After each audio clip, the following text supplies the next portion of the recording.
Welcome. My name is Karen Tucker. I'm CEO at the Churchill Club, and I'm very pleased that you chose to spend your evening with us tonight. The topic of the discussion is cities and the digital frontier. We have a diverse group of accomplished visionaries here tonight to talk about this topic, the trends, their implications, strategies in play, lessons learned, and what they believe the future holds. Katharine Frase from IBM, David Gann from Imperial College London and the Smart London Board, Jay Mezher from Parsons Brinckerhoff, and Mike Steep from PARC, and our moderator, Michael Chui from McKinsey Global Institute. Welcome, and thank you all very much for being with us.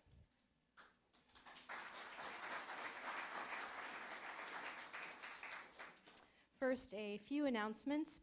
This program is the brainchild of Mike Steep of PARC, who contacted us with the suggestion and offer to help. We owe Mike and also Kelly Rieger of PARC a debt of gratitude for bringing this high-quality, important discussion to us, and especially to hold it here at PARC, an institution with an illustrious past and a very bright future as well in the business of breakthroughs. A special thanks also to our friends at Osborne Clark. We've had partnerships with them over the years, and they are a supporting sponsor of this event. So thank you to both of those institutions. The Churchill Club has been operating here in the Bay Area since 1985, a nonprofit organization with the mission to encourage innovation, economic growth, and societal benefit. We do this through up to 40 or so programs that we present each year in the interest of connecting people with new ideas and with one another. We humbly and respectfully ask our speakers not to pitch, and also to think of themselves as advancing collective knowledge and building on insights that are out there instead of repeating them. And we hope you'll get a lot. We hope you'll get a lot. Those things are important, but this is a special place to perhaps treat topics differently. We hope that you will get a lot out of the time that you spend here tonight, and also that you will participate in the audience Q&A that will start at about the 8 o'clock mark and contribute your own insights and questions. Also, we invite you to consider becoming a member of the Churchill Club. We're 7,500 members strong, and to support and fully participate in the exceptional discussions that we convene on a regular basis. If you're tweeting, please use the hashtag Churchill Club, and you should find other Twitter codes in your programs. So let's kick off our discussion. Please give a warm welcome to our panelists.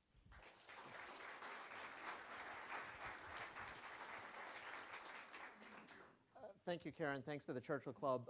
Thanks also to our hosts here at PARC. This is obviously a historic location for innovation. And like all good innovations, it usually happens in the basement, which is where we are. And the panelists are all actually at the lowest point in the room. So you should expect a lot of innovation out of this panel. No, seriously, this is a terrifically exciting topic, not only because it just intrinsically is, but because research will show that this is actually an area that is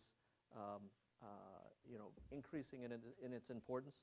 In 2009, the United Nations announced that more people live in cities globally than live in rural areas. It was a significant change in human history, as it turns out. Our own research at the McKinsey Global Institute shows that by 2025, the top 600 cities in the world will drive 60% of GDP growth, despite only having 25% of the population. So, when people are in cities, they're actually more productive. And of course, there's a tremendous undercurrent behind that too, because it won't be the same 600 cities in 2025 that are the same 600 cities now. There's a marked shift east, there's a marked shift south in terms of what those cities are. We also found that it's not just the mega cities, the cities that have over 10 million in population, which matter, but actually those cities between 150,000 to 10 million, which actually would drive a tremendous amount of economic growth. But again, this doesn't come just automatically. It just doesn't come for free because people move to cities. There's hard work to be done. When we analyze India, for instance, just to sustain the amount of urbanization that will occur there, they'll require over $1 trillion in CapEx in order to put infrastructure in place. So there are tremendous challenges. Of course, technology is a way to address some of those challenges. And that intersection between urbanization and cities and technology is what we want to talk about today. We have a tremendous panel here that we're honored to be joined by, as Karen introduced. And so why don't we just start, go down the line here. For each of you, why don't you tell us what you do? Could be your day job, it could be public service, and then how you came to this place about thinking about cities and how technology intersects with them. Catherine, let's start with you. Sure. So I'm Katharine Frase. I'm the Chief Technology Officer for IBM Public Sector, which is one of those titles where you go, oh yeah, and what does that mean?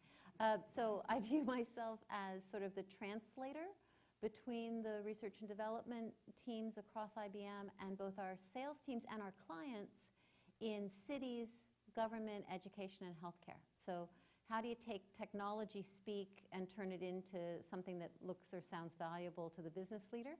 And vice versa. How do you take a business problem and convert it into something that the technologist can work on? In terms of smarter cities, I came to it, I think, really out of work that we were doing at that point in the research division around the notion of smarter planet that you see on posters as you go through the airport, but a notion that the same techniques that we use to work on kind of the cyber infrastructure in the back offices of businesses could be applied to physical systems in the real world, right? And since cities are a microcosm of that, pick any topic you'd like, whether it's healthcare or education or social service or water or energy or traffic or public safety, right? All of those exist in a city, and it's a system of systems problem. And that sounded like just so difficult that IBM Research should work on it, so we did. Very good. David. Thank you. Yes, I'm David Gann. I'm a professor in innovation and technology management at Imperial College. I wonder how many people know where and what Imperial College is. So if you do follow universities, you will have seen that the QS World Rankings of Universities pitched us as number 2 in the world 2 weeks ago. And we're a science and engineering. That wasn't a pitch other than just a statement of a ranking, Karen. You get a nonprofit exemption. It's okay.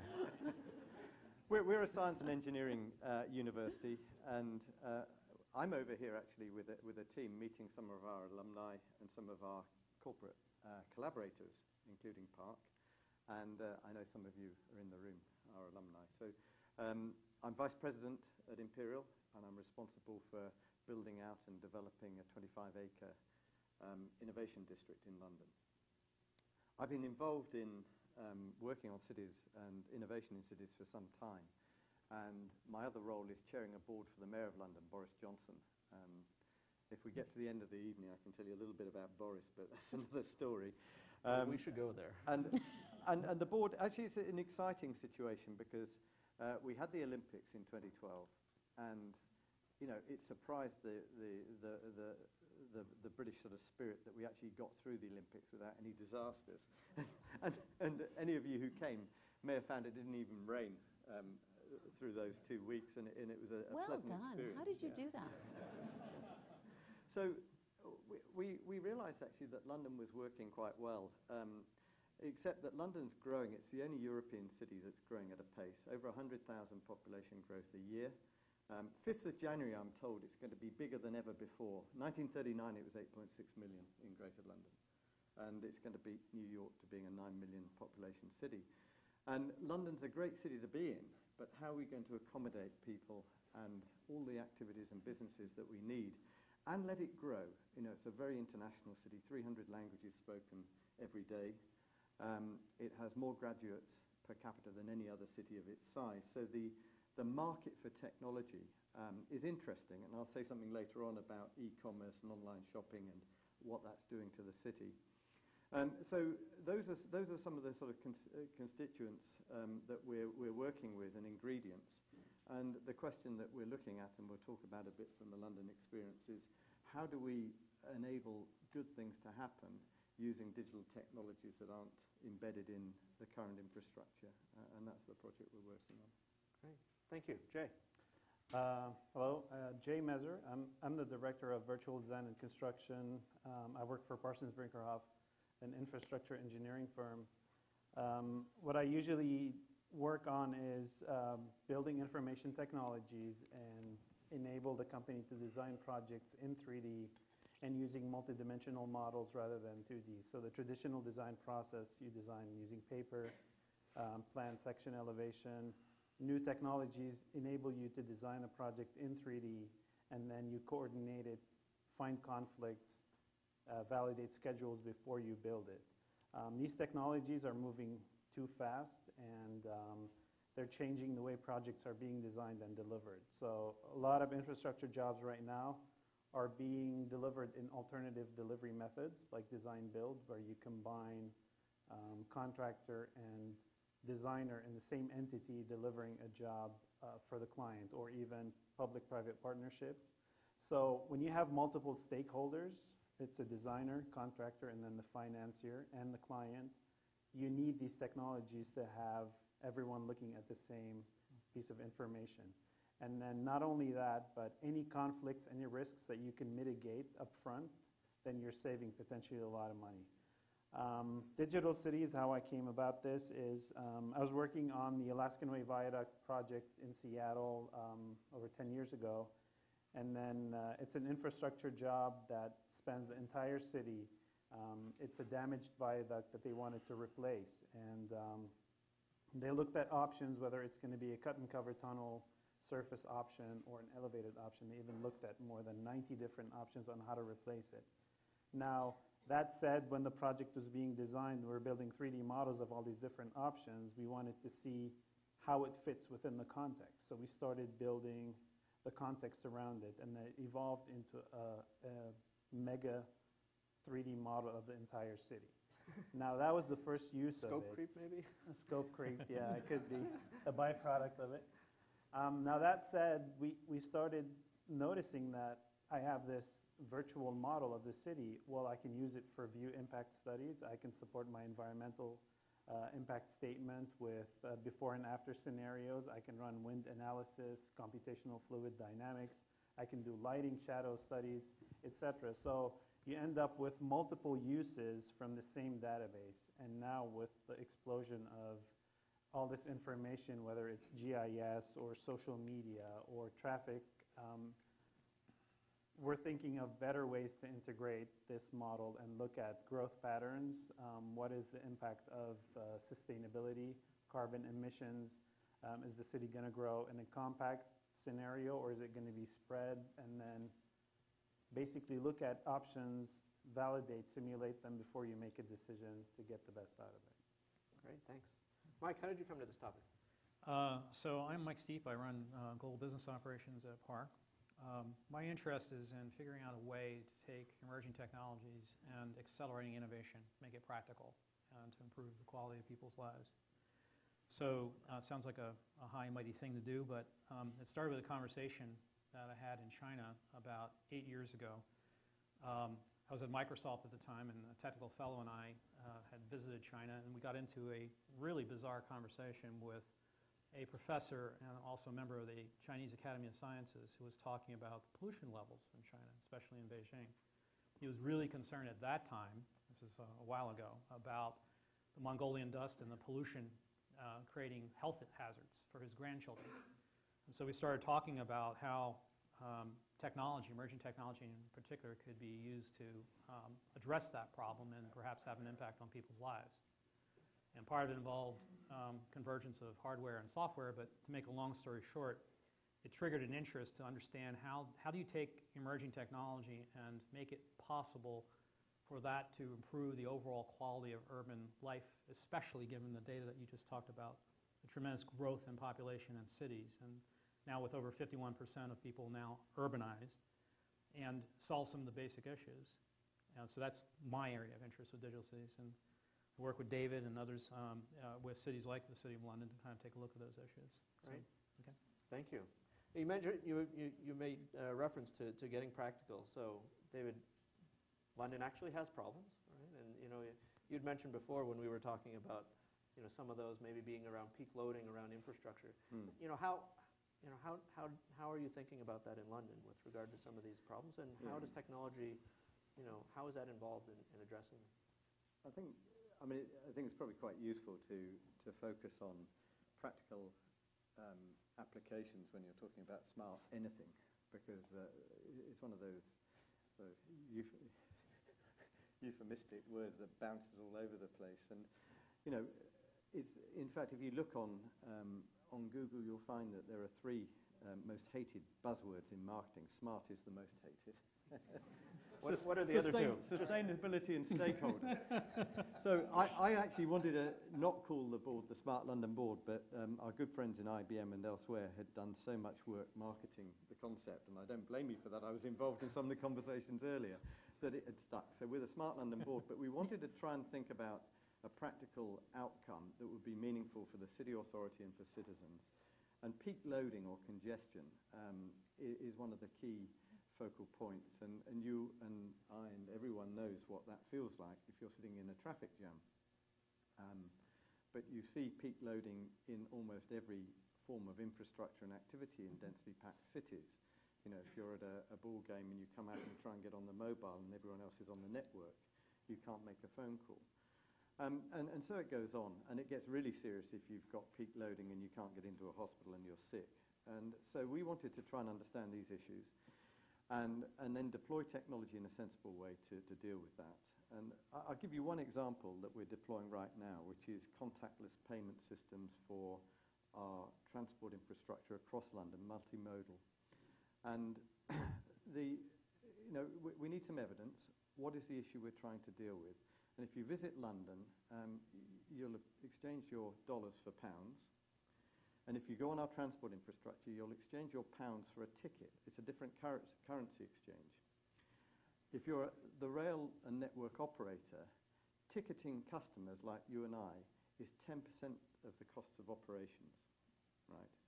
So it's a non-value adding exchange of currency in the city.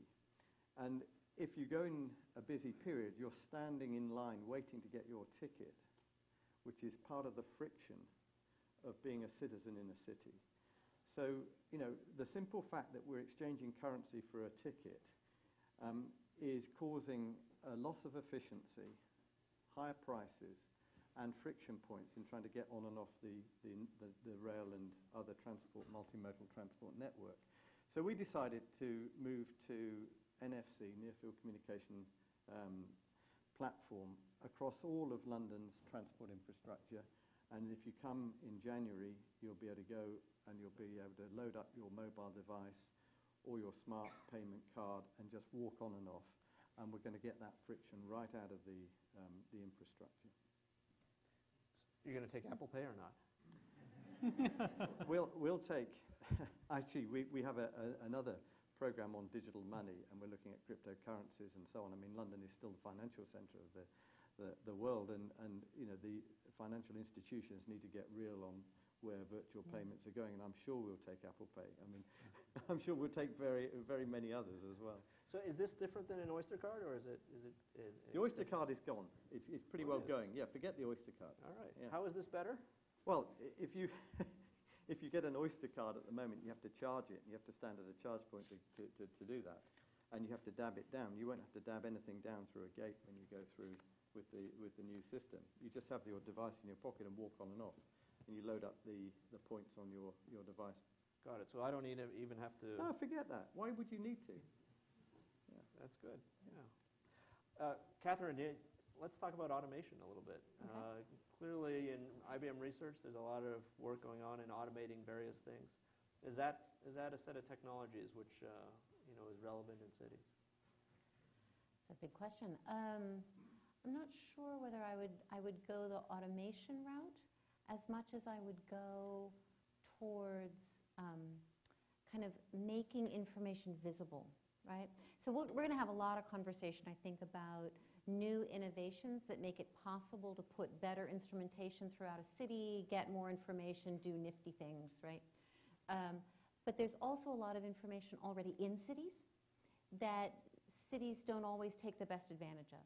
Some of it's in paper and it's sitting in the file cabinet so nobody's looked at it in years. Some of it's in this department, but that department could really make a better decision if they knew what was over there, right?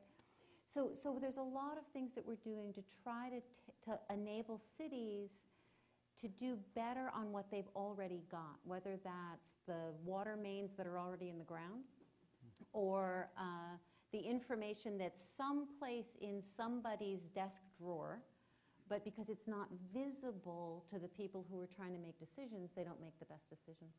A quick example, you know, if you go to somebody in a city agency and you say, could you make a better decision if you could see some stuff from the guy, from the agent, from the department next door? The answer is almost always yes. If the natural next question is, great, and will you share information with him? And the answer is almost never yes. And it's for good reasons. You don't want somebody else tampering with your data. You don't actually like that guy. You know, you're responsible for what you're responsible for.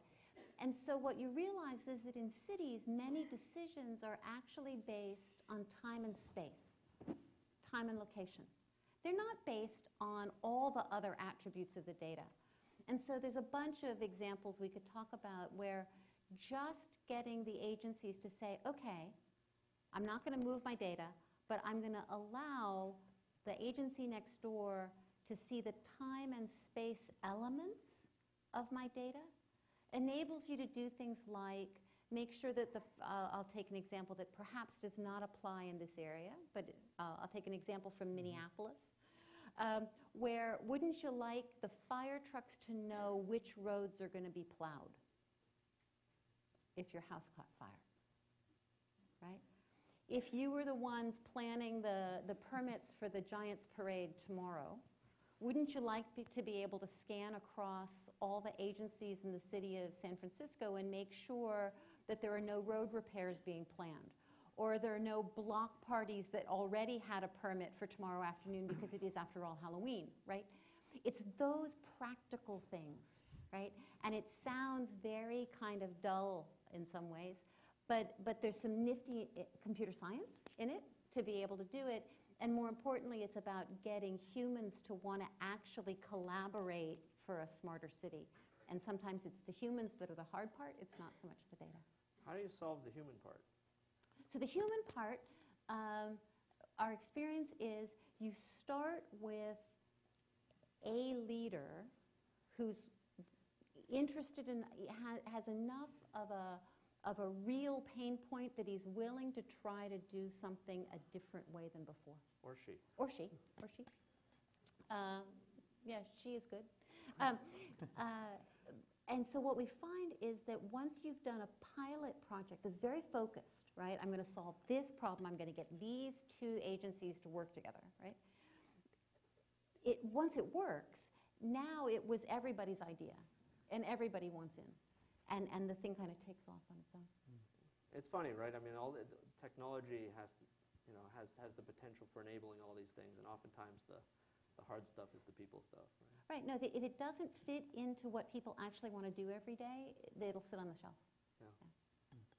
Jay, you've mentioned before, we've talked about the key role that infrastructure plays in cities, and you've said before, infrastructure design has tremendous implications for how cities grow. You've even talked a little bit about what that means in Seattle. What does technology have to do with that? How does it? I think I agree with Catherine. It all boils down to decision making. I mean, how do you decide that this is the best project for a city? Whether it's a tunnel, bridge, or any other infrastructure job, transit-oriented development. It definitely impacts everybody's lives, from businesses, mobility, environment, air noise quality, lighting conditions, etc. How do you decide that this is the best solution? Technology now enables you, in three phases. One is you're mapping out existing conditions in an accurate way. Like I go back to that example in Seattle, we modeled the entire city above ground, and then we modeled the underground utilities also. And that enabled the design team and everyone on the project to know exactly where the conflicts are and where the pinch points. So rather than look at one option and say, this is our project, that's what we're going to do, they looked at more than 90 different options. And those models enabled them to evaluate performance on these models, not only from a visual standpoint, but from a performance standpoint. I can compare the schedules. I can look at the risks associated with this job. I can link it to my cost, and then traffic analysis. So basically, you pick those 5 criteria or 10, whatever they are, on what is my best solution. Does it have the least travel time? Is it the least impact? Is it context sensitive? Does it impact the businesses and how it's going to change and transform the city? So again, it goes back to, rather than I have one option that I design, I'm looking at 5 or 10 different options. And now it's even going to get better with cloud computing, because you're going to look at 100 options and then get all this information, analyze it, and then say, this is the best solution for me. I mean, interestingly enough, on those 2 jobs, what I noticed is, I worked on Alaskan Way and the floating bridge that connects Seattle to Bellevue. It took them more than 10 years for the planning phase and the design, because they looked at so many different options. Now they're going to build them in 5. So it's no longer time to build the project. It's time to plan it properly, look at every single scenario, visualize it, build it virtually, find all the conflicts, pick the best solution, and then the construction part is the easy part, because all the companies know how to do it according to standards and code. But how do you make the best decision, for whatever you're going to do? And I think those are the tools that are enabling better decisions. Although I wonder if that's optimal too, that it's twice as long to actually plan, design, and permit the thing. I mean, 520 is since the mid-90s. It's even more than 10 years. Alaskan Way took 10 years planning and design phase, 30%. Now in 5 years they're building it. So. You must know more about Seattle than anybody else in the world. Probably, yeah. I mean, Is there anything that would surprise us about Seattle that you know? As to, coffee, maybe? Not a surprise, right? Yeah, there must be some underground stuff. Mike, some of this stuff that's going on here at PARC is partly digital, but you've mentioned that it also involves the physical world and materials. Yeah, that's does a that really affect cities? really important point.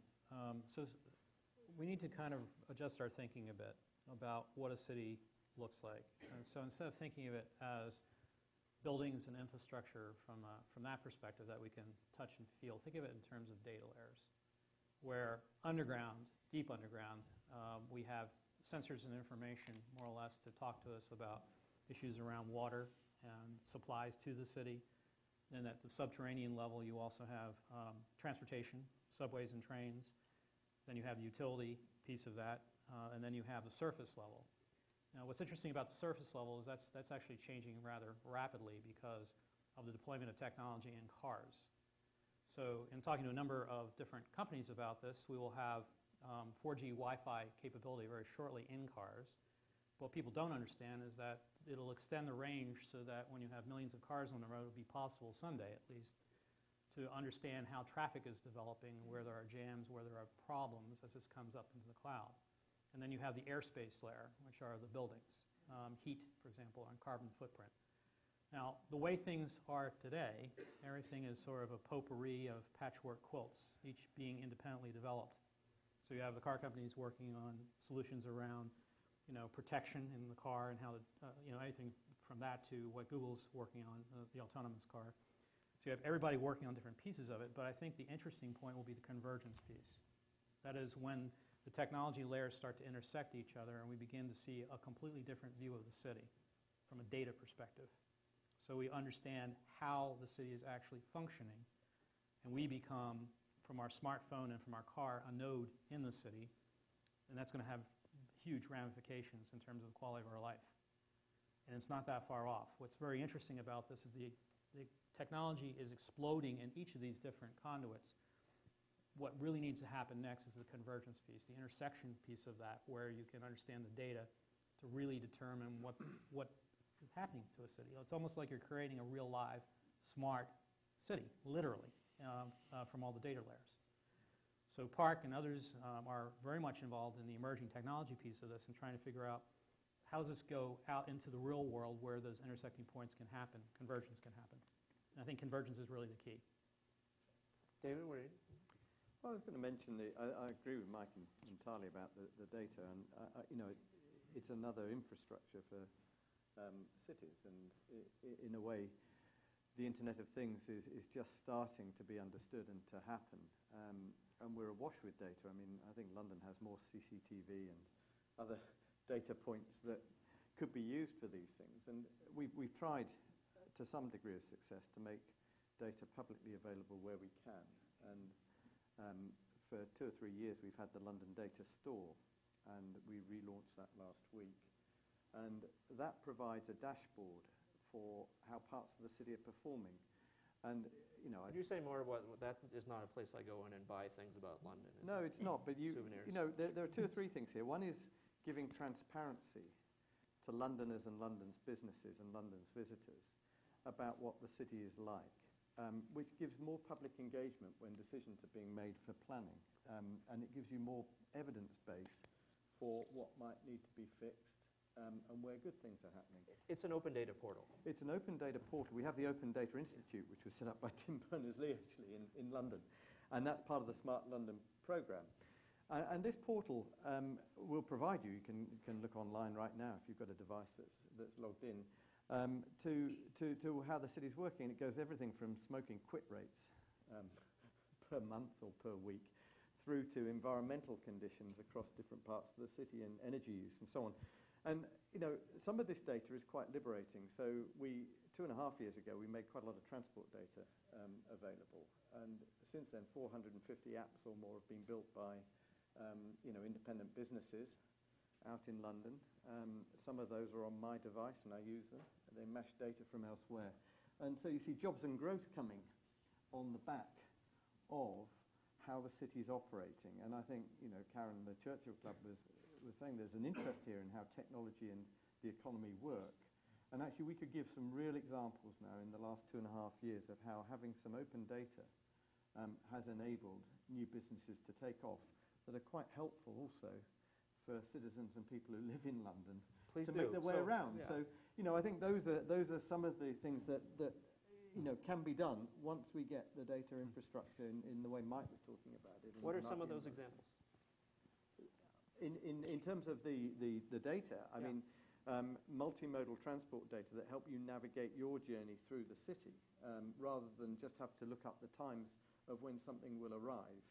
And we found something curious about that, actually, because we started to give better evidence about whether a train or a bus or whatever will be at a platform when you can be there, so you can plan your journey time. And we found that people didn't want just the statement of data. They actually wanted a pictogram to see the train on their device coming towards the station. It gave them more confidence that the data was real. And so, there's some interesting sort of sociological stuff to understand about the presentation and visualization of this data. And that isn't going to come from the mayor's office. I mean, Boris, may be quite brilliant, but he's not going to work all of this out. What one wants to do is put this data out there and let people on the street or in the universities figure out good ways of using it. And if it works, sell it or share it, and we'll use it. And that's just really taking off in London at the moment. And Tim O'Reilly has called it government as platform, right? Yeah, to be able to use it that way. Yeah. Jay, I think you probably have some experience here in trying to make data more consumable, right? I mean, we're awash in all of this data, but how can you actually make a better decision with that? In a way, yes. Usually 3D models and visual models tend to simplify complex ideas and display them in a way that everyone can understand them. If you hand off a set of drawings and a 5,000 activity schedule to someone that's not familiar with engineering or architecture, then they're probably going to fumble with it, or they're going to miss some of the details. They're probably not going to understand it. But if you give them a 3D model or a 4D model that's connected to the schedule that shows how the project's being built and all the traffic access, all the site logistics, everything, then you're distilling all this complex information into one piece of geometry or imagery. And now it's even getting better because you have mobile devices that are pulling information from different data sets. So rather than combine it all on one model that's not handled, that it can't be handled by a computer. You're pulling, let's say, GIS information, traffic information, design information from different databases housed in different places, running it on the cloud, and then everybody has access to it with layers and information that you can understand quickly and then get the message Have you across. seen decision makers make a better or a different decision based on being able to see things in a way that was more real, more easily digestible? Absolutely. We do it all the time with our infrastructure design because the environmental impact process requires you to look at more than one option, at least 3 options, and then putting them all together in a model-based form. You make sure that everyone's looking at the same thing, making collaborative decisions, and then definitely. Can I just butt in on an example of the cost of not doing this? Yeah. Because we went after this in the Smart London board to find out, where would these sort of models be useful, and we looked at the issue of utilities digging the street up multiple times, because the gas company doesn't talk to the water company, doesn't talk to the fiber company, and they're doing a repair or they're putting a new piece of infrastructure under the street. And we asked them why they do this, and they said because we don't have any way of knowing when other people are going to work there and what's under there. So we said, and there was no digital model of this. So there was no single place to go to find out. And we asked the transport authorities to estimate through some cases of how much it cost Londoners to have traffic congestion because roads were being opened up multiple times. And it's about $1.5 billion a year of unnecessary congestion and wasted time. Dollars or pounds? Dollars. Oh, okay. Yeah. It's about £1 billion, right? Okay. And I can do those sort of currency conversions, Even even with jet lag.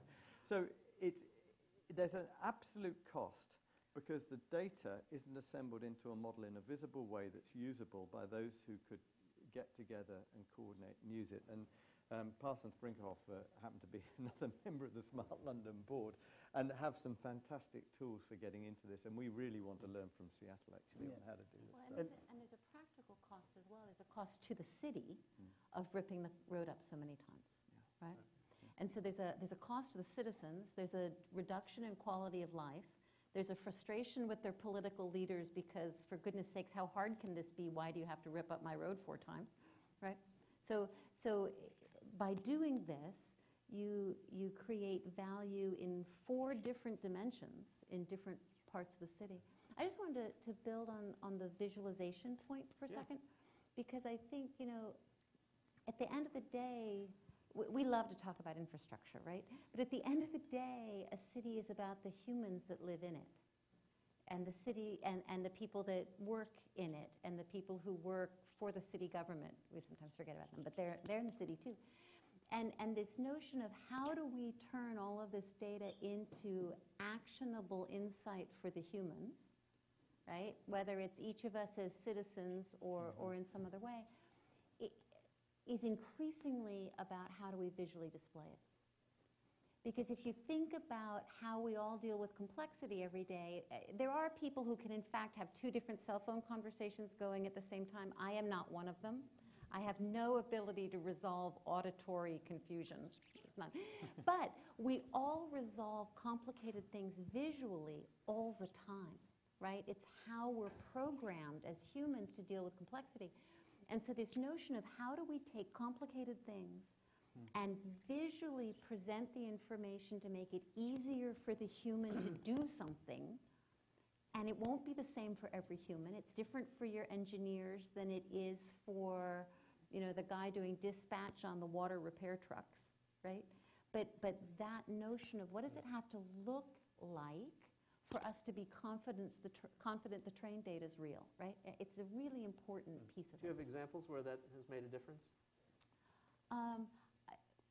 I think I'll do it the way David did. I have lots of examples where if you don't do it, the technology sits on the shelf, right? So there are probably still people kicking around in all of our technical organizations that think that a green screen or a spreadsheet are great user interfaces, right? But the rest of us don't, right? And so if you actually want somebody to do something, you have to get this presentation layer right. Yeah. And usually the way it happens also is that once you share this information in a really simplified and easy manner, everybody will provide you meaningful input. Like if you give everyone a set of drawings that they don't understand, they're probably not going to give you any input. But once you give it to them in an app or a model that they could click and understand the ins and outs, you'll get really meaningful input. We worked on an exercise with the Urban Land Institute where they brought in 250 people from the Puget Sound area up in Seattle, and they said, here are some Legos. Where do you think urban growth should happen? And do you think it should happen in a dispersed manner, compact or mid-compact? And then each group decided this is what the best thing is going to do. But what we did is we modeled it and then generated the carbon emissions from each option, packaged it in one real-time model where you can click in, and then a slider shows you state targets versus what your option will give you. Immediately, everyone got it. It's like, no, this is the best solution. Compact solution is going to reduce carbon emissions, is going to meet state goals. And then they had this tool that they could even explain it. So the more you simplify it, the more input you're going to get, and the better decisions you're going to end up with. Yeah. David? Yeah, and I think some of this is of very serious importance to certain users of cities. I mean, if you have a respiratory illness and you are in a city that has certain levels of air pollution, and you compound that by using an underground system where air quality is low. Like Beijing? Like Beijing, like London. London has in some parts of London, it's the lowest quality air in any city in Europe, any major city in Europe. And you're putting yourself at risk of an episode, but you don't actually see visibly the air quality as you're walking in and out of an underground station. But we can signpost that digitally and visually on a device. And we're starting to do that now and make available information for people who may be at risk, and there are many other categories of that, or people who may find it difficult to move around and can't use the stairways or what have you. And I think so visual signposting and other forms of signposting so you can navigate your personal journey through what you want to do in a city based on the sort of models and data is a massive opportunity space that will make densely packed cities more livable and enjoyable and take the cost out. I mean, once you've had an episode and you have to go down and have the emergency services find someone down in the underground and shut the train down, all the costs knock on to the health service and to the operator of the rail infrastructure. And we are trying to get rid of that, or at least remove some of those problems by making data available. Yeah. Although I'm trying to figure out how this works. If you have asthma, don't enter the tube now? Well, actually, there's another thing we haven't mentioned yet, which is predictability. Now, it's a very dangerous word to use at the moment because in complex data, making predictions is hard, but the more data we have, the better the models are, the more we can move towards giving people some sort of notice that the next day we might move within the danger points in terms of enough of the indicators to suggest find a different way to get to work than your normal route because you might be at risk. So at Imperial, we're doing a lot of, we have a big data science institute where we do a lot of work on the medical side. And we're looking for more predictability, including in things like disease spread through different populations. And, we want to be able to control that in densely packed cities. And there's some obvious examples, by the way. So, some of this stuff is going to happen, and it's not going to happen overnight because of some serious work. And it won't be done by one institution. I think the sort of organizations sitting here and in the participants are going to have to come together and work hard on this. Mike, what are you trying I to was just thinking about all this. It's one of the things that we're not even addressing is who's going to be at the center of all this in terms of trying to figure out how to deal with it. Because I think the technology explosion is real across all these different patchwork quilts, and someday there will be convergence occurring. So who's going to drive it? I doubt it's going to be the government alone. I think we're going to see a situation where the citizen is going to have to take on the responsibility to put themselves at the center of all this to figure out how actually to manage it. Sort of the iPhone example, well, in privacy. You don't have the government head on that one trying to figure out how to protect privacy. It's the commercial interests that have actually created the debate, along with a few other convenient opportunities from the NSA. But yeah, with the kind of things that we're talking about, it's going to be rather difficult for us to escape the reality that we're in devices and things that are parts of nodes of a bigger network, and we're going to have to actually figure out what to do with the data. How are we going to think about privacy or privacy, as some may call it? Yeah, there's no we, really. I mean, if you look at the demographics, there's a huge difference in attitudes toward privacy at a break point of around 30 years of age, right? So, you know, privacy to someone who is growing up these days, the future generation, is very different meaning than those who are of the older generation who've had some sense of it before the technology has changed everything. I think it's going to become even more so. So I hate to say this, but I think that the commercial interests are going to be the ones that are going to actually drive most of the policies, not the government interests. So the citizenry should have a role here because it's going to impact quality of life. The question is, how will we take that on? How does the citizenry affect that? I suppose if you get benign benefit from all this, just like with the iPhone, posting your information or making it available, it won't become an issue. The issue is if you have something else that develops, like, for example, a security incident or other things that really are disturbing. So I don't know what the implications of all this are at the current stage, but it's interesting, and it's you know, something that I think we're not going to have much control over. It's just going to have to evolve. I think we're underestimating what's going to happen in the next 50 years. Yeah. Privacy, cybersecurity, big deal. I think in a connected city? I think it's a big deal. I mean, I worry about things like failure mode because, you know, we're working so hard to try and make good things happen, which is, and it's really difficult to integrate some of this data or to connect previously disconnected systems. I mean, take transport and the electricity network. Electric vehicles actually cut across both. You've got to have charge points and draw your electricity, and you've got to know where the travel patterns are.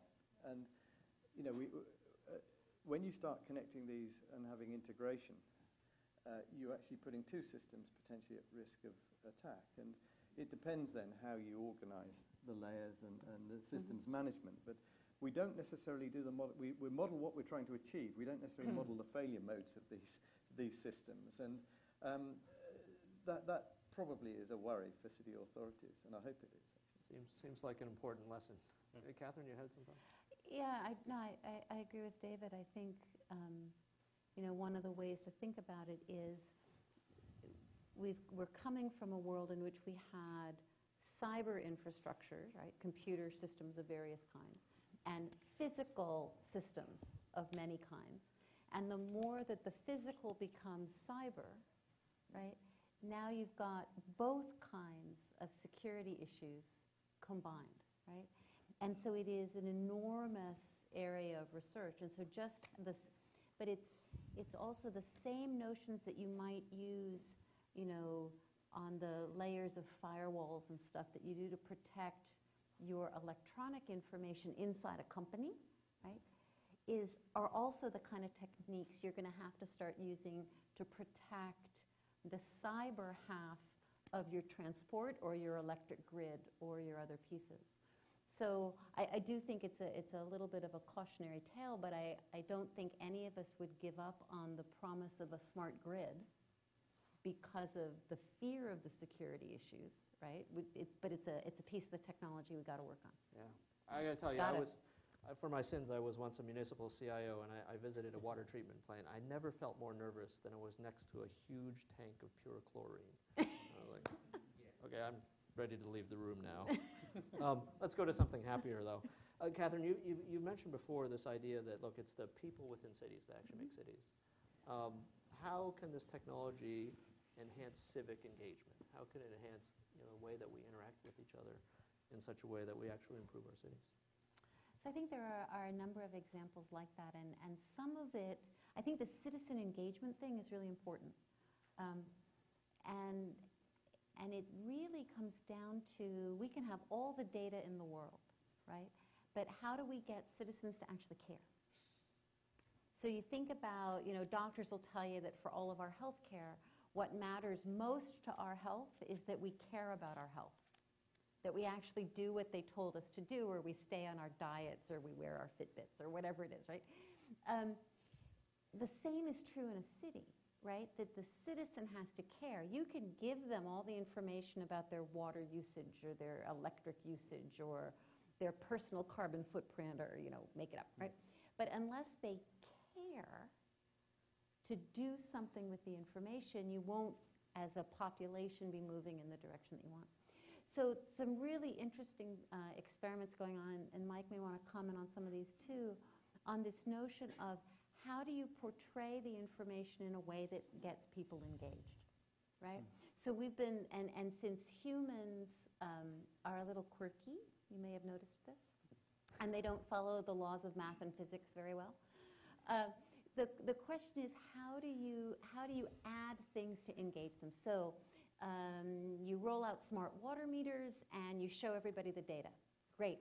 You'll find that there's a section of people who, once they see that water is flowing at 2 o'clock in the morning, assuming they do not have teenage sons, they must have a leak, and there's a group of people who will fix it right away. And a lot of people won't. Then you tell them, well, I'm going to price to you based on your water usage. Well, that gets another set of the population to wake up, right? But a lot of people won't. On their list of priorities, their water bill is not what worries them. But then if you start layering on, suppose I gave you points for good behavior. Suppose I show you your data compared to everybody else in the neighborhood. Suppose I let the Giants fans compete against the A's fans on water usage, right? What you start seeing is higher levels of engagement of individuals. And the more engaged the person is, the more they actually conserve water and the more money they save. And so it becomes a virtuous cycle, right?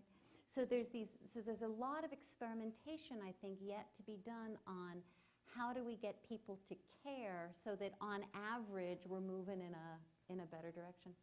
The other version of that, and then I'll stop, the other version of that is how can a city use technology to better engage with its citizens, right? So there's some public project being considered, right? What is today's methodology? Today's methodology is a town hall in some high school auditorium, and only the people who have an axe to grind show up, and they queue up for the microphone, and as many of them as fit in the hour get to speak, and that's all the city government knows about what the community actually thinks, right? Citizens aren't happy, the city's not listening, the city knows they have a blind spot, but they don't know where it is, right? We all have carrying around in our pockets technology that could fix that. Have you seen any cities fix it that way? We have, actually. There are some small cities in Canada that are starting to do exactly this, to truly enable a much broader sense of how is the population actually thinking about what to do next on their waterfront or whatever. And how do you reach populations that don't have smartphones in their pockets, right? How do you be inclusive? Yeah. Mike, were there other things that you wanted to add in terms of civic engagement? Yeah, in terms of some company models, so one of the larger telcos is considering the whole notion of allowing people to manage their own data on their cell phones to monetize it. So they're trying to look for ways to have the user more or less determine how to manage privacy, and at the same time also figure out how it's going to be monetized. Really wild and crazy. There was a conversation with a major city authority about figuring out how to transfer heat from the underground tunnels that the subway was producing into the buildings to reduce carbon footprint, and then giving everybody credits for taking different times of the day that they want to commute in. So you'd actually change your schedule and get a credit, a carbon footprint credit, delivered to your phone that could be redeemed for money.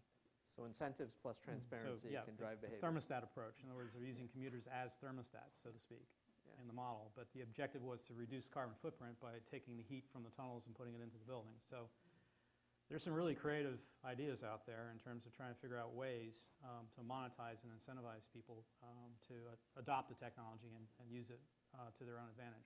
And I think we'll see more of that. Terrific. We'll come to questions in just a moment. Well, I mean, I was fortunate enough to visit Airbnb this week in An Airbnb place or Airbnb? Airbnb, the headquarters. The headquarters, Yeah, okay. yeah. And Did you have to sign up? Or? What a wonderful idea and activity, because, you know, we're living in denser and denser cities, but we have some resources that are not well utilized. And, you know, you can come past some parts of London and the lights never go on in the housing because they're an asset class bought by someone in Qatar or Hong Kong or wherever. And the ability to free up and make better use in the sharing economy, and, you know, there's new social enterprises coming into this, will probably make cities, they sort of lubricate the assets of a city. And government doesn't need to be involved in some of these things. You do need to have the right regulatory structure to allow people to operate. And I think that's probably one of the things that needs to be worked through on those sort of business models. We have carpooling schemes. You have carpooling schemes. You know, a lot of that will be enabled by better data and more real-time availability of information. Uber for the taxis. Yeah. And so, you know, I'm quite hopeful, actually, that we can use our resources in a better way and understand them more intelligently. And that will be not just something for the city authority. I think in San Francisco, Airbnb will now collect hotel tax just to make it more equal. But can I stay in one of those mansions, though, with Airbnb? Why not? Why not? All right, let's, are there questions from the audience?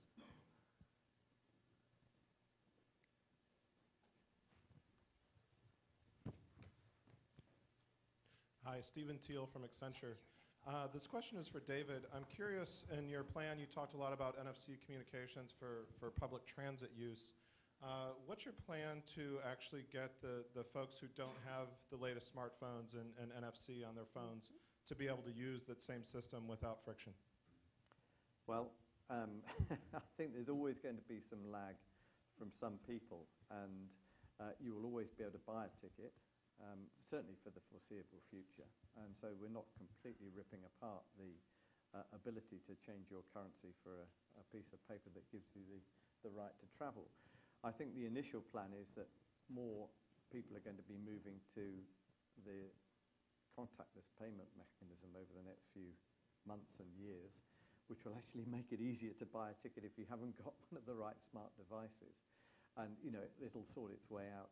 I think there's a bigger issue behind your question, which is, you know, what happens to segments of the population that are not digitally enabled for whatever reason. And London has a program on that. It has all sorts of support infrastructures that go into the boroughs that are trying to help people be part of the digital economy. And that's one of the data points. If you go on the data store, you know, what are the participation rates? And we care about that. And, you know, it's something that we will put resources into in London to try and enable people. Because, you know, that transparency and engagement and ability to use a city digitally and physically is going to be very important. Other questions, please? Yes, I'm Stephen Donaldson. I just wanted to, I think this is a fantastic discussion. I think big data is an enormous part of this. There's one platform in the United States called Peak Democracy that I think cities are using, and there's some other ones that allow for increased citizen input and more real time with questions and policy making. And I know, Jay, you mentioned that model with the Legos where you get, when you give people the alternatives and a real choice and you take it outside the city hall meeting, you get different kinds of input from the citizenry. And I think that's the whole issue of policy-driven decision-making with cities. I'd love you guys to comment on this because I think that's the key to this, whether it's here or in the UK. Any thoughts? I think it's the experience we have. We're building out Crossrail at the moment, and you know, that's Europe's largest civil construction project, and it will open up transport east and west in a new way. But the planning of that, and this is really in Jay's area, has taken years and years and years, and it's taken that long in London because of the, in my view, quite right, democratic processes that we go through about who will be affected and who will benefit. And we're in the middle of this with a thing called High Speed 2, and we're in Crossrail 2. And the planning phases and the consultation phases and the engagement phases are the longer part. We have to accelerate those, but we have to have the means of putting evidence in to the room for anyone who has a say on this to participate in it. And I think actually we ought to be able to do more of that because we're collecting better evidence on how our cities are performing and how we use them. And that should give us, I hope, better decision making and allow people to come out with the right infrastructure in years to come. I mean, despite Katharine's comment about public meetings, the online commenting I think is extremely powerful, but we don't completely understand how to deal with it as a democracy, right? So people are probably familiar with the old when Jon Stewart said, "Please, everybody go crash the net neutrality comment site," right? Go, my pretties, right? A buddy of mine is actually the CIO of the FCC, and he had to deal with that on the other end. On the other hand, it was a tremendous expression of grassroots democracy. Mike, can I just add a point on this? Because chairing the Smart London Board, one of the members is part of one of these open communities. And we were discussing how to engage with various parts of the community. And he was tweeting from the board meeting and coming back with insights and information from a much wider constituency. And I didn't know as chairman of the Smart London Board whether that was fair to the other board members or not. I mean, it opens up a completely different way of thinking about how you run a meeting. If one or two members are consulting with who knows how many people about what decisions might be discussed in a meeting like that. And I think we're figuring it out as we go along, actually. And there are rules in many legislatures, too, about what type of connectivity you can have on the floor, et cetera. By the way, it should have been John Oliver, not Jon Stewart. All right, next question. Yes, right here. Yeah, sure. Stephen Mackay with Cisco, and thanks very much for your thoughts. The one area that I thought we would like to learn more about, certainly I would like to hear more about, is financing. So clearly a lot of cities are going down this smart city path. Lots of technologies involved, and there are a lot of budgetary constraints. So I'd like to hear your thoughts in terms of alternative financing methods. And for yourself, David, from my old former city, I'd like to hear how you're going about this in London. Do you want to start? And then I could start. I mean, we've just coming through a consultation on London's infrastructure plan 2050, inspired by Boris Johnson, the mayor, who said that if we're going to keep this city up there in the top tier, we better have an infrastructure that's going to work in years to come. How much is it going to cost? And we've actually had your colleagues from McKinsey doing part of the work for us at the moment.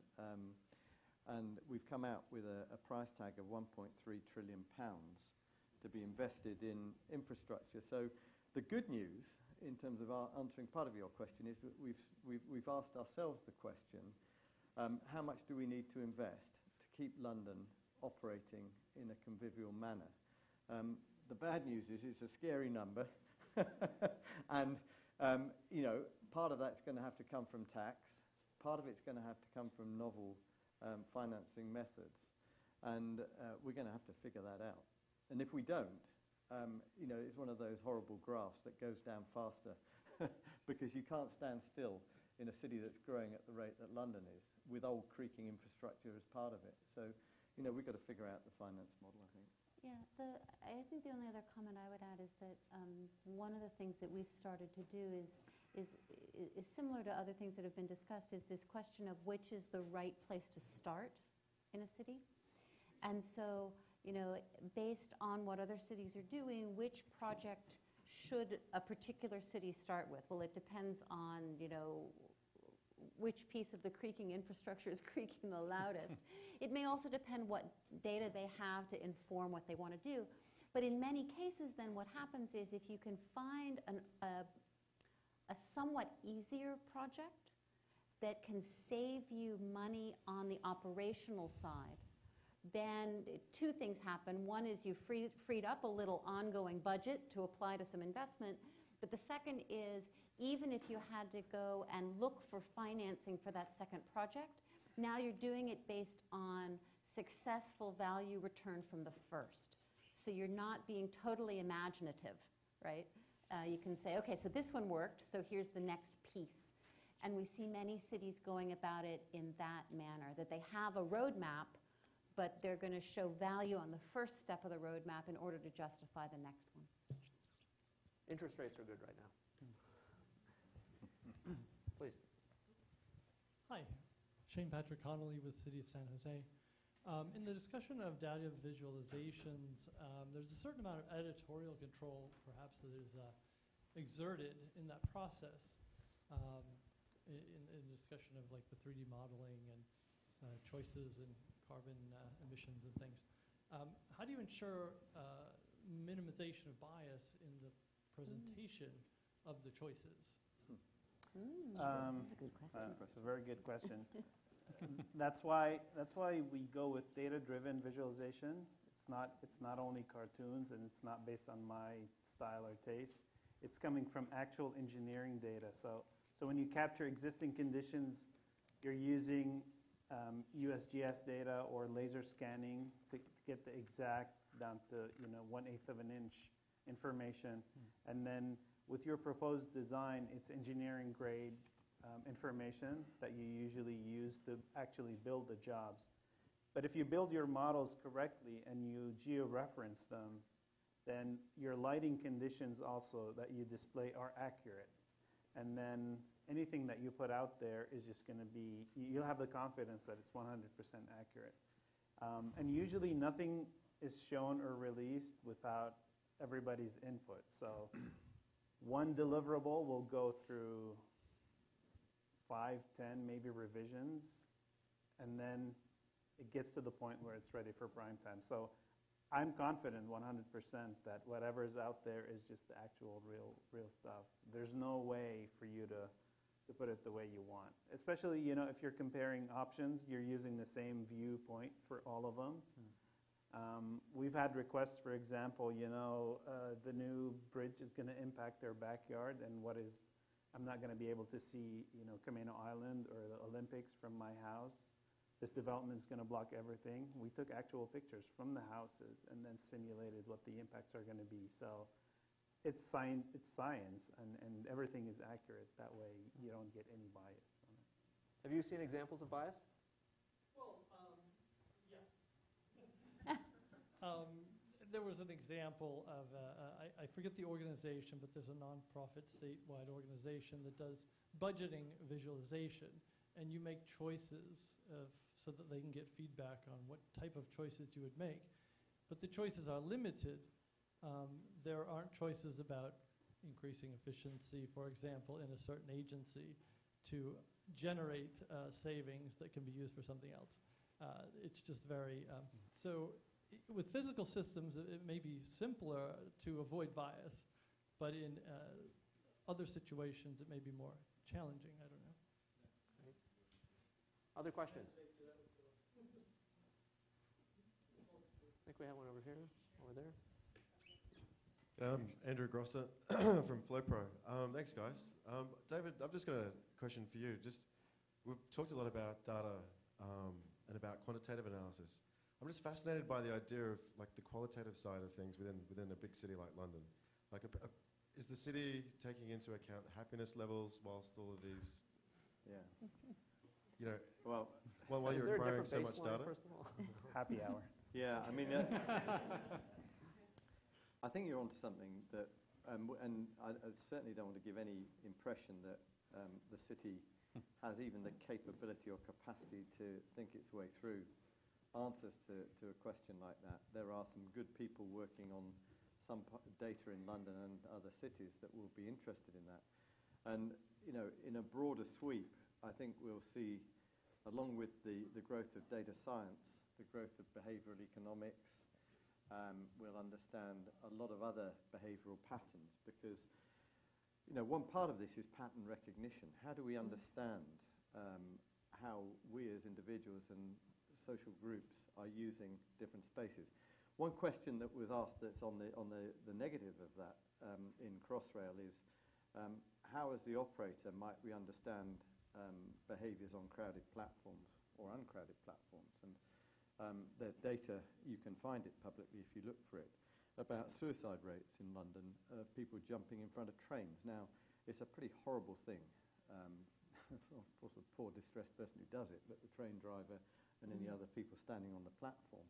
And we're working on pattern recognition technologies that use live CCTV imaging of crowds and usage of public space to see if we can start to recognize anomalies in behaviors that we might be able to get help to people, or we might be able to see someone who might be threatening. So, you know, some of these things are bits that will be worked on for probably several or many years by researchers and others, because they're really difficult issues to deal with. Your LA Police Department has an interesting project like that, which is about crime prediction using data, and to some degree of success, where it was trialed, crime rates have been reduced by 12% by using computer models that are generating questions about where crime might be committed and sending police to those areas at designated times rather than having people out on the beat. In ambulance services and paramedic services in London, we don't have people sitting in a station waiting to be called out. We have them out in areas of population concentration and starting to model where someone might fall down sick so that the paramedic is closer to that area. So these are some of the issues that, you know, we want to get at and understand better, that will make a difference in the end to the way in which you experience the city. And you may be happier because of it, I don't know. Next question. Over here. Hi, Peter Hirschberg from the City Innovate Foundation. I'm wondering if you guys might speculate a bit on how kind of citizen participation and city as a platform might develop. For example, in San Francisco, we kind of went from experimenting with open data and building apps to now, with the redevelopment of Market Street, we're turning that 2 Mile into a project next year called Market Street Prototyping, where there are going to be 50 bottom-up prototypes or projects that are almost rehearsals of the city, where actual construction is going to be done over a long weekend, and 50 projects will be tried, and then the city will learn from that. In Chicago, they're looking at how do you reimagine civics classes so that high school students working with open data can experiment with the city. And it strikes me that it's a great invitation for citizen participation, but we're at the very beginning when we just talk about participate with data. There's a way to physically kind of prototype and play with the city, and I'm just wondering where that might go, because it seems like it's something at the very beginning, still a bit top-down driven, and all of you are in positions to kind of help open that up. Reflections? We're using it to a certain extent, just like you were saying, to gather comments on those infrastructure jobs, but I think now it's going to the next level where it's not a website that you could go and input your comments. It's developed into apps that people can also leverage their mobile devices to input the comments that they would like to provide. Again, it goes back to the same repository, and then they're filtered, and then again use what is meaningful to improve the project. So it's happening, and it's going to the next levels with mobile apps that we're developing. So. Yeah, I can think of 2 other examples. We talked a lot about the open data in London, which I think is a case like that. There's similar an open data initiative in Dublin, in Ireland, that is to just see what people would do with the data, and so it ends up being apps, and some of them are startups, and some of them are apps that the city is using, and that kind of thing. And then in some other parts of the world, it's taken maybe a different flavor, which is almost a hackathon kind of flavor, which is, you know, turning a bunch of college students loose on a weekend with some city data sets to see what they might choose to do with it. We've done those in Nigeria. We've done them in a number of sort of interesting places. But it's citizen engagement at the data level, I can't think yet of an example like the one you give of a physical dabbling rather than a virtual dabbling. The thing I'd love to just leave you with is when you actually open up the physical portion of a city, we did a project 2 years ago, urban prototyping with forest cities, where here was this development south in kind of near Mission Street, and they just cataloged kind of all the alleyways and kind of all the space, and we had like 60 groups working in fab labs and working with tech shop, physically building things out. And it's amazing how that engages not just the data weenies, but the urban planners and kind of designers, and that's now become a formal part of the planning process. And I think the data layer was kind of the first generation of all that. We opened data. Actually opening up physical space is such a great invitation, and as you point out, a big alternative to just commenting or going to a city planning hearing. Interesting. David, did you want to add something? I'll just add briefly. I mean, it's along those lines. One of the projects that we've just put a challenge out in London on urban logistics came to us because our transport teams were noticing an increase in light freight movements in London, a rapid increase. Now, that's small vans moving around the city, causing congestion. So the first question was to figure out why were there so many more small vans moving around London? And the answer was because there'd been, over the last 2 years, a rapid uptake in online shopping. And so the connectivity that the digital economy is giving is causing problems at the physical layer. And we then asked how much pollution is caused by this, an increase of 8% of CO2 emissions because of congestion caused by roads being blocked by light vans delivering an Amazon package to someone. And of course, our city slickers want instant gratification. You know, they're busy and overstressed. They want their food package to come when they're hungry. They want their book or whatever device it is that they just bought to be there at 6 in the evening. The mayor's office in London, unlike some cities in some parts of the world, isn't going to put a diktat out saying that thou shalt not deliver between 5 in the evening and 8 in the evening because it's causing traffic congestion, nor is it going to try and figure out a better way of delivering packages. So we put £1 million on the table for teams to come, and we put the data there, and we said, figure out a model, micro-consolidation, with the logistics companies, with companies like IBM working on these things, and come back to us and say, how are we going to deal with this issue? And we're in the middle of that process right at the moment. And I think there are many, many more challenges like that. One of the things I want to see is a solution that works that we can practice in London and then sell to all the other cities around the world. We'll see how that goes. This is the real data economy. There's a guy in the middle. Bani Banerjee, Stanford Change Labs. Thank you for the excellent discussion. A lot of principles that I'm going away with, things like aligning with human motivation, reducing friction, data dashboards, et cetera, et cetera. Question for you, Kathy. To what extent is your organization interested in cities in the developing world?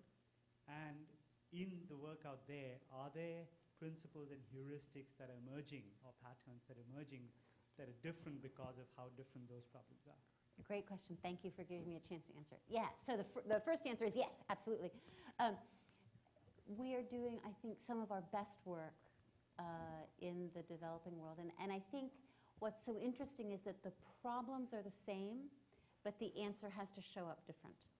And so for that, let me tell a quick story about it. It's a pilot project. We're not at scale yet. But it's a pilot project about traffic in Nairobi.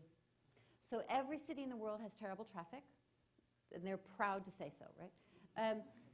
I will put Nairobi up against anything. I'll put them up against Bangalore, Delhi, or Beijing, right? So if you go to Nairobi, what you will see is it's an old British city with traffic circles, with roundabouts, no ring road. So every truck from Uganda that's going to the port at Mombasa goes through the city of Nairobi and around all those little traffic circles. So you'll see traffic circles with traffic signals on them, which is sort of an oxymoron to begin with. And then you'll see traffic police overriding the traffic signals based on what they can see, trying to make things better. It is, shall we say, not an optimized system. Right. So our research team in Tokyo heard this story from the guy that's running our research lab in Nairobi and said, there must be something we can do. So part of what I like about this story is the technology, but part of it is that it's practical. So They took webcam data that exists in the city of Nairobi. They took a roadmap of the city of Nairobi. They took old-fashioned network analysis like we've used for routers for 20 or 30 years to see if they could fill in the missing data points and could backcast how traffic develops in Nairobi. And the answer is, yeah, they could. Then they started working on, can I predict how it develops? Can I suggest something better? And so in this pilot project, what happens is that every traffic cop, of course, has a cell phone. It's a feature phone. It's a dumb phone, right? But he has a phone. And so now onto his phone, he gets real-time advice based on a larger view than he can see with his eyes on what optimized might look like. But the practical piece is there's no new infrastructure. You know, we didn't go to the mayor of London and say, first deploy a bunch of sensors and then we'll talk, right? It's the available data and a way of getting the information to the humans that made sense. So we are doing a lot of work in the developing world. You know, cities are growing like mad, right? How do you provision services? How do you get water to the mall? How do you get more people power, right? Those are the big problems, and it's really satisfying to do the work there. Thank you for asking the question. Another question? Hi, Ray Solari of Rose Ryan Financial Consulting. I heard the term tonight, government as platform. I thought that was really interesting. I'd like to hear comments what more that means, and does it imply guidelines for where what business can do versus what government should do? Thoughts? You can look at me because I said it, but you know. I'm going to make a comment adjacent to that, which is that city governments need to modernize the way in which they think about administering the bits they're responsible for. And I say that because, you know, the 20th century, they've grown up in silos. You have the transport department, you have the energy department, you know, you have the policing department. And actually, what we're seeing are these issues cutting across horizontally, because the way cities are operating these days, the system of systems effect is meaning that they're intertwining, and often the opportunity is at the interfaces between what were previously very separate utilities and activities. And a lot of the problems are being caused because of perturbations in one side that affects another. I mean, I mentioned the electric vehicle thing. It's a bit of a trite comment, but if everyone turns up in an electric vehicle to the football game and plugs their car in, the lights might go out on the pitch because there's not enough electricity for the lighting. And that's partly true because at the moment, the electric power supplier won't necessarily see what's happening on the transport network. And that's because they weren't interested in it, and they didn't have any authority over it. And the city mayor's office has constructed siloed departments to govern these things. And so I think if we're going to move to the government platform, we've got to modernize the way in which these authorities are operating so that we can see the systems effects of what's happening in the city. And that's a big task, you know. If I could offer a comment, I think government as platform allows third parties to do things that they couldn't before. We also see the opposite happening, which is third parties, you know, trying to put through legislation preventing cities from doing things, primarily for self-interest. I think you have to ask yourself whether or not that's a good idea. One more question before we go to the famous... hi there, thanks. I'm Mark Platchung from BMW. The question I have is sort of the long-term versus the short-term. It seems like you're talking about solving very important traffic and transportation problems that you can see now and that can be solved by working on the transport to solve the problem. On the other hand, you know, looking back, we created suburbia by building subways. You build cities, I guess the question is, do cities develop around transportation, or does transportation develop to solve cities afterwards? How many chickens had to before the egg? I'm not sure how that works. Thoughts? Which way does the causal arrow point? Well, there's a huge trend right now for transit-oriented development. It's a discipline on its own right now. So it seems to me like, I mean, there are economic drivers, social drivers, and then definitely transportation, but TOD now is a big deal. So, you know, which means what? You design? Well, which means you design your project around, let's say, a subway station.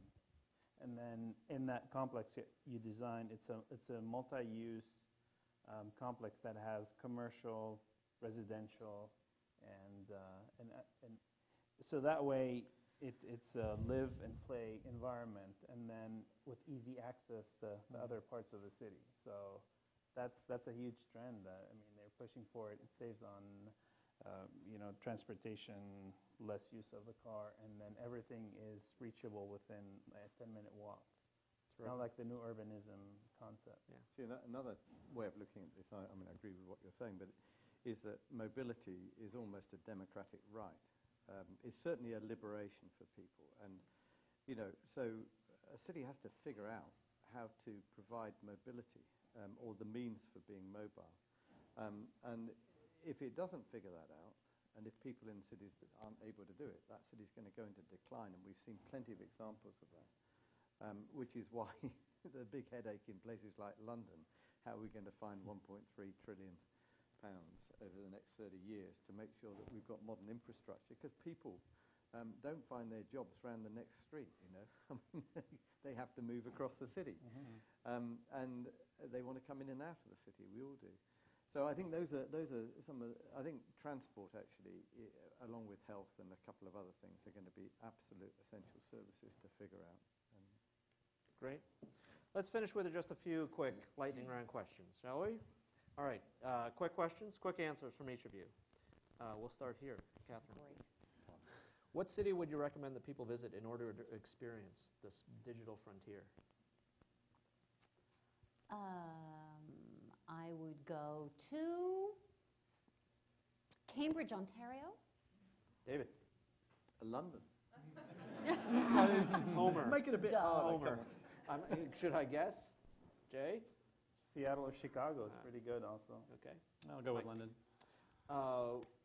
Starting with Mike, what city would most benefit from moving toward the digital frontier? Palo Alto, California.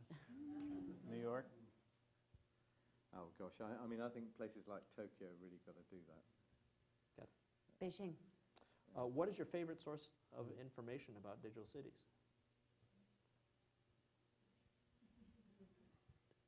Whatever David wrote. No, come on. I was going to say IBM, but There, see, we're even. we can't have a loving at the front. Yeah, both of them. Financial Times, I was going to say. Mike? No, I have to go along with it. David.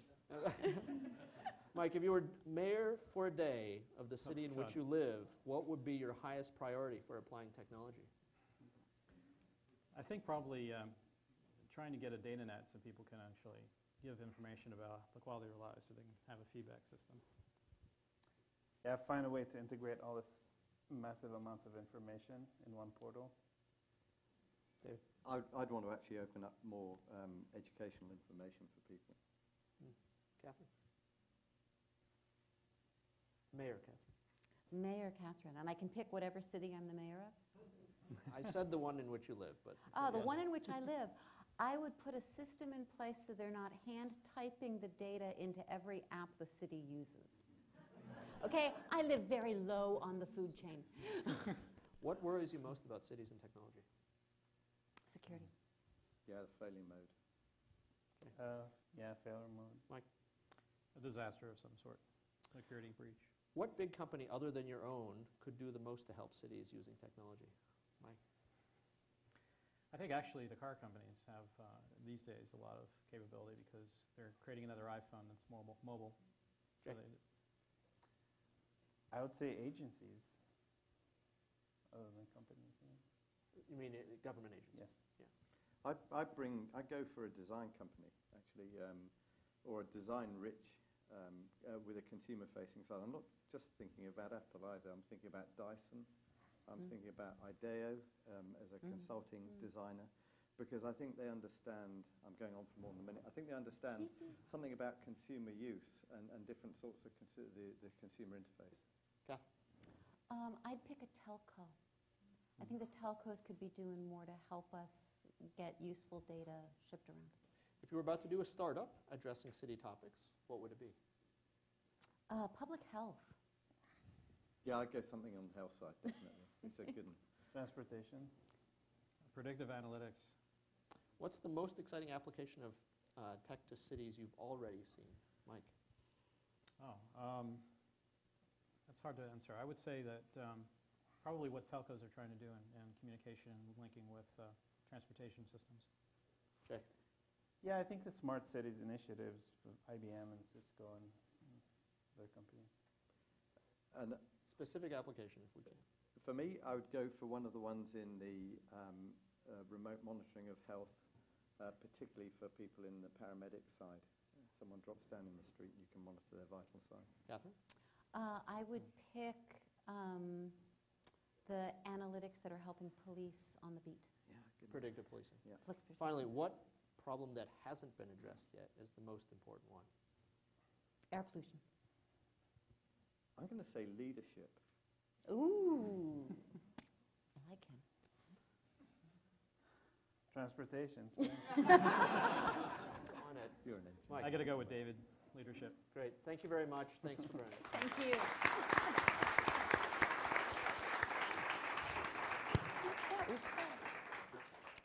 Katharine, David, Jay, Mike, thank you very much for your thoughtful conversation and for your candor. Michael, thank you very much for your expertise and masterful guidance of the conversation.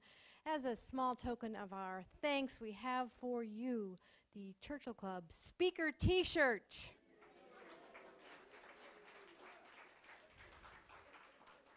Thanks again to PARC and Osborne Clark.